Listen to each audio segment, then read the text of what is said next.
Picture this, a young man named Charles Taze Russell, searching for truth in the aftermath of his crisis of faith, stumbling upon what he believed was lost Christianity.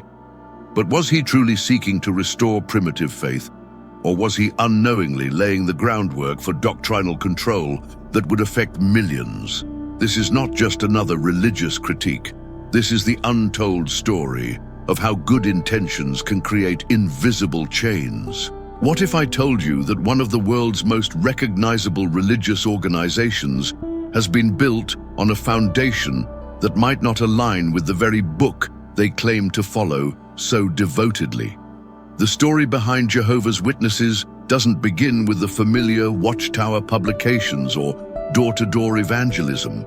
It starts with a profound theological dilemma about spiritual authority and biblical interpretation that continues to this day. Before we dive deeper into this complex narrative, I want you to know that what you're about to discover might challenge everything you thought you knew about religious authority. If this resonates with you, hit that subscribe button and let me know in the comments what aspects of religious history intrigue you most. Your engagement helps us explore these crucial topics together. The tension we're examining today is as old as faith itself, the struggle between institutional loyalty and spiritual discernment. It's the same conflict Jesus addressed when he confronted the Pharisees, those religious leaders who were zealous for the law but blind to mercy. They had created a system so rigid that it obscured the very God they claimed to serve. Here's what most people don't realize. The invisible judgment that occurs within tightly controlled religious structures isn't just about rules and regulations. It's about something far more insidious, the control of conscience itself. When an organization positions itself as the sole channel between believers and God, it creates a psychological dependency that goes beyond normal religious devotion. The Bible never establishes organizational intermediation between the faithful and God. In fact, Scripture consistently points to direct access through Christ alone. Yet somehow, the concept of a faithful and discreet slave class has been interpreted to create a hierarchical structure that demands unquestioning loyalty. This isn't biblical interpretation, it's institutional self-preservation. What happens to those who begin to question? They face what can only be described as spiritual alienation. The psychological impact of being told that doubting the organization equals doubting God creates a chronic guilt that can last for decades. It's like building a modern Tower of Babel. Many speak of God, but they've moved away from his essence. The chronological predictions present perhaps the most documented challenge to the organization's credibility. The years 1914, 1925, and 1975 stand as monuments to failed prophetic expectations. These weren't minor miscalculations. They were confident declarations about God's timeline that proved completely wrong. What does biblical archaeology tell us about these dating systems? Historians and biblical scholars have repeatedly demonstrated that the methods used to arrive at these dates lack solid foundation. The destruction of Jerusalem in 587 BCE, not 607 BCE, is supported by overwhelming archaeological evidence, yet this correction would collapse the entire 1914 calculation. But here's the deeper issue. When hope becomes a tool of manipulation, faith transforms into something God never intended it to be. It becomes like trusting a broken clock to tell divine time. Occasionally, it might seem right, but it's fundamentally unreliable. If you're finding this analysis helpful in understanding these complex religious dynamics, please give this video a like and share your thoughts below.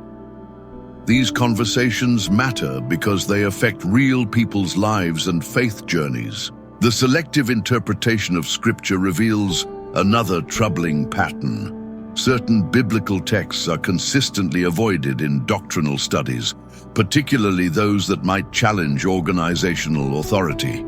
The centrality of the cross and resurrection, fundamental to Christian faith for 2 millennia, is minimized in favor of organizational loyalty. Consider Colossians 1:16-18, which clearly establishes Christ's supremacy over all creation and his position as head of the church.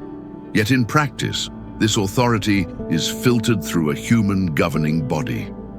This isn't just theological disagreement, it's a fundamental shift in the gospel message itself. When core Christian symbols are removed or minimized, what remains? A gospel without blood may appear clean and organized, but it's empty of the redemption that Scripture declares as central to God's plan. This sanitized version of Christianity may be easier to systematize, but it's not the faith that transformed the ancient world. The practice of disfellowshipping represents perhaps the most emotionally devastating aspect of organizational control. What most people don't understand is that this goes far beyond biblical discipline. It's systematic ostracism designed to maintain group cohesion through fear of loss. Biblical discipline, as outlined in Matthew 18, focuses on restoration and reconciliation. It's never meant to create permanent separation or to use family relationships as weapons of compliance. When Jesus encountered the woman caught in adultery, he offered acceptance where the law demanded condemnation. This is the heart of divine justice, redemption, not punishment. The psychological trauma of being cut off from family and friends for expressing doubts or asking questions creates wounds that can take decades to heal. This isn't spiritual discipline, it's emotional coercion masquerading as religious purity. The demand for blind obedience as the supreme virtue fundamentally undermines the free will that God gave to humanity. When the governing body is positioned as an infallible channel, individual conscience becomes subordinated to human authority. This creates a vertical relationship with God that's mediated by men, not the direct access that Christ's sacrifice provided. Scripture consistently emphasizes the importance of personal relationship with God. The Bereans were commended for examining Paul's teachings against Scripture, not for accepting them without question. They didn't show disrespect by testing what they heard. They showed wisdom. As we reach the end of this examination, let me leave you with this thought. Genuine faith doesn't require external control to flourish. It grows where there's spiritual freedom, not where there's fear of questioning. The Bible stands as sufficient revelation, not as a tool for manipulation by human institutions. Jesus didn't establish a tower, he established a way. It's narrow, as he said, but it's accessible to all who seek truth with sincere hearts.